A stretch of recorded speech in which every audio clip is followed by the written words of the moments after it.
Hello दोस्तों, कैसे हैं आप सब लोग। आशा करते हैं अच्छे होंगे। स्वागत है आप सबका एजुकेशन चैनल पर, जिसमें हम देख रहे हैं बाल भाषा भारती कक्षा 3।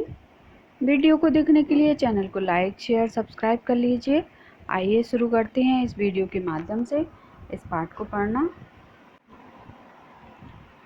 पाठ 17, परिश्रम का फल। आइए पढ़ते हैं। इस पाठ के माध्यम से जानते हैं परिश्रम के फल के बारे में। बहुत समय पहले की बात है। एक गांव में दयावती नाम की एक स्त्री रहती थी। वह बहुत बूढ़ी हो गई थी। उसके परिवार में और कोई नहीं था। दयावती गांव से निकलने वाले राहगीरों को भोजन कराती थी। राहगीर प्रेम से जो कुछ दे जाती, वह उसी से अपना खर्च चलाती। गांव के लोग भी उसका पूरा ध्यान रखते थे। उसे बूढ़ी माँ कहकर सब उसका आदर करते थे। तो एक गांव था जहां दयावती नाम की एक स्त्री रहती थी। उसका काम क्या था, वह रोज जो भी वहां से राहगीर मतलब जो वहां से निकलने वाले लोग थे, उन सबको भोजन कराती थी। और जो भोजन करके जाते थे, वो जो कुछ अपनी श्रद्धा से अपनी इच्छा अनुसार जो कुछ भी उसे देते, उसी से वह अपना खर्च चलाती थी। गांव के सभी लोग उस बूढ़ी औरत का आदर करते थे। एक बार रात में बूढ़ी माँ अपनी झोपड़ी में सो रही थी। अचानक 4 आदमी उसकी झोपड़ी में घुस आए। उन्होंने झोपड़ी का कोना कोना छान मारा, पर उन्हें आटा, दाल, कच्चे चावलों को छोड़कर और कुछ नहीं मिला। वे थक हार कर कहीं बैठ गए और आपस में कहने लगे, ये देखो, 4 चोर जो घुसे हुए हैं कहाँ, बूढ़ी माँ के घर पर, और कुछ ना कुछ चुराने में के लिए ढूंढ रहे हैं कि मिल जाए कहीं कुछ पैसा धन रखा हुआ। तो उनको कुछ भी नहीं मिलता है, सिर्फ आटा, दाल, चावल के अलावा। आज तो हमें कुछ नहीं मिला, भूख के मारे दम निकल रहा है। खटपट सुनकर बूढ़ी माँ की नींद खुल गई। उसने उनकी बात सुन ली। वह उठकर बैठ गई। वे चारों बूढ़ी माँ को जगह देखकर चौंक गए। वे समझ नहीं पा रहे थे कि भागें या रुकें। तो जब इतना शोर होगा, कोई अपने घर में आएगा, तो क्या अपन को पता नहीं चलेगा। ऐसे ही बूढ़ी माँ को पता चल गया और वह जाग गई। तो बूढ़ी माँ ने कहा, बेटा घबराओ मत, कुछ देर ठहर जाओ, मैं अभी गरम गरम भोजन बना देती हूँ। बताओ, चोर को कोई खाना खिलाता है क्या, कि पुलिस को बुलाता है पकड़ने के लिए। और बूढ़ी माँ ने क्या किया, बूढ़ी माँ ने उन चारों की बातें सुन ली और कहा कि तुम लोग रुको, मैं तुम लोगों को अभी गरम गरम खाना बना के खिलाती हूँ। आटा, चावल और दाल रखे ही थे। बूढ़ी माँ ने झटपट भोजन बनाया और उन चारों को बड़े प्रेम से खिलाया। बूढ़ी माँ के अच्छे व्यवहार को देखकर उन चारों के मन पर प्रभाव पड़ा। उन्हें अपने काम का पछतावा होने लगा। वे बोले, बूढ़ी माँ, तुमने हमें भोजन कराया, इसलिए लो, ये पैसे रख लो।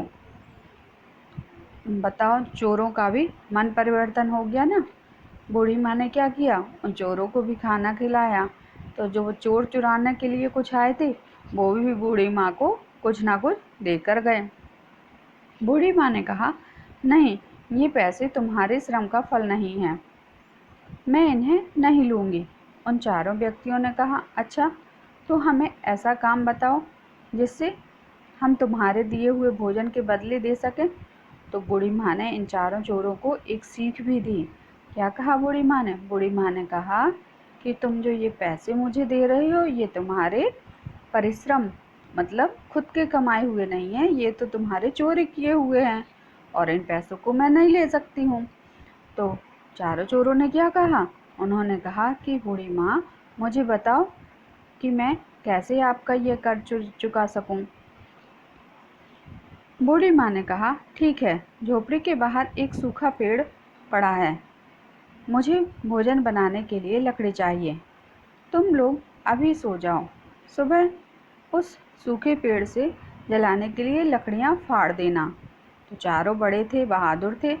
बूढ़ी माँ ने कैसे उनसे पैसे लिए, उनसे पैसे ना लेकर उनसे कहा कि ये जो लकड़ी का पेड़ सूख गया है, इसको ले आना, तो मैं चूल्हे जलाने के काम में आ जाएगा। सुबह होते ही चारों आदमी कुल्हाड़ी लेकर सूखे पेड़ को फाड़ने में जुट गए। उनके शरीर से पसीना निकला। दोपहर तक उन्होंने सूखे पेड़ को फाड़कर लकड़ियों का ढेर लगा दिया। वे थक कर चूर हो गए थे। तभी बूढ़ी माँ ने कहा, अब नहा लो और भोजन कर लो। बूढ़ी माँ की ममता देखकर उनकी आंखें भर आईं। अब की बार भोजन करने पर उसका स्वाद रात के भोजन से अधिक था। क्यों था अधिक, पता है? जो भोजन था वह क्या था? मेहनत का था। अभी तक क्या कर रहे थे? चोरी करके भोजन पा रहे थे ना। चोरी किया, किसी के घर में मारा पीटा और उसी पैसों से उन्होंने भोजन किया। और इस बार क्या किया? उन्होंने दिन भर मेहनत की, लकड़ी काटी, पसीना बहाया, उसके बाद जो भोजन किया मेहनत करने के बाद, तो उनको अलग आनंद आया। और उन्होंने बूढ़ी माँ से कहा, माँ, आज हमने अपने श्रम का फल चखा है। अब हम कभी बुरे काम नहीं करेंगे। हम तुम्हारे साथ रहकर श्रम से अपना काम काज करेंगे और तुम्हारी सेवा करेंगे। तो देखो, चोर चोरी करने के लिए आए थे, लेकिन बूढ़ी माँ ने उनको कितनी अच्छी सीख दी कि मेहनत के फल के बराबर कोई फल नहीं है। उससे तुम जो 2 रोटी भी खा रहे हो वह भी तुम्हें बहुत अच्छी लगती है। तो वो चारों चोर उनके यहाँ रुक गए और बूढ़ी माँ के साथ काम कराने लगे, वही मेहनत करने लगे। यहाँ यह पाठ समाप्त हुआ। अब हम करते हैं इसके शब्दार्थ को। राहगीर, पथिक या यात्री। राहगीर का मतलब क्या होता है? जो रास्ते में चलने वाले पथिक या यात्री होते हैं उन्हें कहते हैं राहगीर। चौंक जाना, चकित हो जाना। प्रभाव, असर, थक कर चूर होना, बहुत अधिक थकना। आंखें भर आना, दुखी होना। झटपट, जल्दी। ममता, ममत्व, बच्चे के प्रति माँ का स्नेह। प्रश्न है, बूढ़ी स्त्री का नाम क्या था? बूढ़ी स्त्री का क्या नाम था? तो अभी पाठ में पढ़ा। यह है, एक गांव में दयावती नाम की एक स्त्री रहती थी। तो बूढ़ी स्त्री का नाम क्या था? दयावती था बूढ़ी स्त्री का नाम। ये यहाँ प्रश्न का उत्तर हो गया। अगला प्रश्न, गांव वाले दयावती को क्या कहकर पुकारते थे? तो पता है ना, अभी कहाँ आपने यह पाठ पढ़ा है कि क्या कहकर पुकारते थे बूढ़ी माँ को, दयावती को? उत्तर है बूढ़ी माँ। गांव वाले दयावती को बूढ़ी माँ कहकर पुकारते थे। अगला प्रश्न है, 4 आदमियों को दोपहर का भोजन रात के भोजन से ज़्यादा स्वादिष्ट क्यों लगा? स्वाद वाला क्यों लगा? उत्तर है, चारों आदमियों को दोपहर का भोजन रात के भोजन से ज़्यादा स्वादिष्ट इसलिए लगा क्योंकि वह उनके मेहनत का फल था। अगला प्रश्न है, बूढ़ी माँ अपना खर्च कैसे चलाती थी? उत्तर है, बूढ़ी माँ राहगीरों को खाना खिलाकर अपना खर्च चलाती थी। प्रश्न है, चारों आदमियों को बूढ़ी माँ के घर में क्या क्या मिला? उत्तर है, चारों आदमियों को बूढ़ी माँ के घर पर दाल, चावल, आटा मिला। अगला प्रश्न है, बूढ़ी माँ ने उन चारों आदमियों से पैसे क्यों नहीं लिए? उत्तर है, बूढ़ी माँ ने उन चारों आदमियों से पैसे इसलिए नहीं लिए क्योंकि वह उनके चुराए हुए पैसे थे, चोरी के पैसे थे। अगला प्रश्न है, बूढ़ी माँ की ममता का उन चारों आदमियों पर क्या प्रभाव पड़ा? उत्तर है, बूढ़ी माँ की ममता का उन चारों आदमियों पर प्रभाव पड़ा कि वह मेहनत करके चोरी छोड़ दी और मेहनत करके कमाने लगे। अगला प्रश्न है, खाली स्थान भरना है। यहाँ पर सही शब्द चुनकर लिखना है। पहला खाली स्थान है, 4 आदमी कहाँ घुसे थे? महल में कि झोपड़ी में? बूढ़ी माँ कहाँ रहती थी? महल में कि झोपड़ी में? कहाँ रहती थी बताओ जरा। चारों आदमी कहाँ घुसे थे? उत्तर है इसका झोपड़ी में। क्या आएगा? झोपड़ी में। अगला खाली स्थान है, के मारे दम निकल रहा था। किसके मारे? चोर किसके मारे दम निकल रहा था? भूख के मारे। तो यहाँ आएगा भूख। अगला खाली स्थान है, बूढ़ी माँ ने उन्हें क्या किया, गुस्सा किया कि प्रेम किया?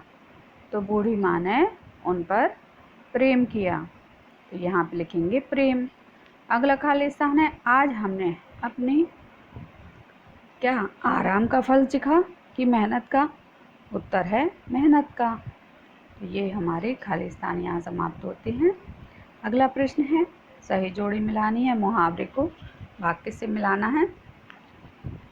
भूख के मारे दम निकलना, तो क्या आएगा भूख के मारे दम निकलना का? जोरों से भूख लगना, क्या आएगा? जोरों से भूख लगना। पसीना बह निकलना, बहुत मेहनत वाला काम करना। थक कर चूर होना, काम से बहुत अधिक थक जाना। इन वाक्यों को मिलाकर, मुहावरों को मिलाकर वाक्य बना लीजिए यहाँ पर। अगला प्रश्न है, इनसे जुड़े हुए शब्द लिखने हैं, जैसे खटपट का झटपट, सरपट, लटपट, ऐसे कविता वाले शब्द बनाकर लिखना है। नटखट, ऐसे गर्म का क्या बना सकते हो? शर्म, नर्म, कर्म, धर्म, बहुत सारे शब्द हैं जिनको आप बनाकर यहाँ लिख सकते हो। ऐसे घर पर,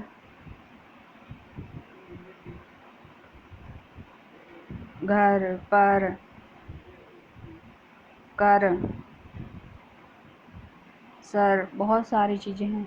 अगला शब्द है काम, दाम, नाम, बाम, जाम। रात का, रात, बात, सात, गात,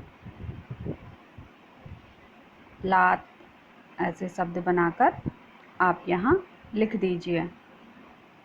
ये अगला प्रश्न,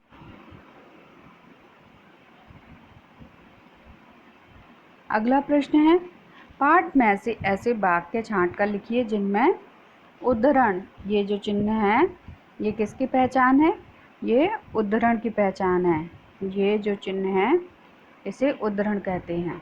जैसे यहाँ कहा है, माँ ने कहा है बेटी से, माँ ने कहा, तो ये उद्धरण चिन्ह के अंदर लिखा है। जब लिखते हैं जब कोई वाक्य किसी से कहता है, बेटा घबराओ मत। ऐसे ही बहुत सारे वाक्य पाठ में आए हुए हैं, उनको आप यहाँ लिखना है आप सबको। जैसे जो चोर आए थे, चोरों ने क्या कहा था कि यहाँ तो चुराने के लिए कुछ भी नहीं है। ऐसे बहुत सारे वाक्य पाठ में दिए गए हैं, उनको आप देखकर यहाँ लिख लीजिए। युक्त विस्तार से प्रश्न है, इस कहानी का सारांश अपने शब्दों में लिखो। तो अपने शब्दों में कहानी जैसे आप इसको सुन सकते हो, वैसे ही आप लिख सकते हो कि एक स्त्री थी, उसका नाम दयावती था, और वह रोज़ लोगों को, राहगीरों को खाना खिलाकर अपना खर्चा चलाती थी। एक दिन चोर उनके घर में आए। चोरों ने चोरी करने का उद्देश्य से आए थे, लेकिन उनके घर में कुछ भी नहीं मिला, सिर्फ आटा दाल चावल के अलावा। तो चोर चोरी न करके, और जब उनको चोरी कुछ नहीं मिला तो उनको भूख लगाई, और बूढ़ी माँ ने उठकर उन चोरों को खाना खिलाया, और खाना खिलाने पर उनका हृदय परिवर्तन हो गया, और उन्होंने जो बूढ़ी माँ को पैसे दिए वो बूढ़ी माँ ने लिए नहीं। तब चोरों से उन्होंने, बूढ़ी माँ ने कहा कि तुम अभी थक गए हो, सो जाओ, और सुबह उठकर सामने से एक पेड़ से लकड़ी काट कर मुझे दे देना, वही मेरे लिए, मैं तुम्हारा ये पैसे के बराबर हो जाएगा। तो उन्होंने वो लकड़ी काट कर दी, तो उन्हें बहुत मेहनत लगी। उसके बाद जो उन्होंने खाना खाया उसे उन्हें और ज़्यादा, रात के भोजन से भी ज़्यादा स्वाद आया। तब बूढ़ी माँ ने कहा कि यह तुम्हारे मेहनत का फल है, इसलिए तुमको ज़्यादा मीठा लग रहा है। और इससे वह चोरों को मेहनत के फल के बारे में पता चला, और उसके बाद वह चोर बूढ़ी माँ के साथ काम करने लगे और उनके घर में रहने लगे। तो ये था इस पाठ का सारांश। इसी तरह कोई अन्य कहानी सुनाएं। बहुत सारी कहानियाँ आपके आसपास होती हैं, आप बना भी सकते हो, तो उसको अपनी कक्षा में सुनाइए। अपने मन में नई कहानी बनाकर सुनाएं। ऐसे ही कोई कहानी बनाकर आप सुना सकते हैं। अगला प्रश्न है, यदि बूढ़ी माँ उन्हें खाना न खिलाती तो क्या होता? तो चोर भूख के मारे परेशान रहते। यदि बूढ़ी माँ खाने के पैसे ले लेती तो बूढ़ी माँ उन चोरों से खाने के पैसे ले लेती तो क्या उनमें उनकी दिनचर्या, उनके मन में कोई परिवर्तन होता, कोई सुधार होता? वह परिश्रम करना जान ही नहीं पाते। अगला प्रश्न है, बूढ़ी माँ उन्हें क्या काम बता सकती थी?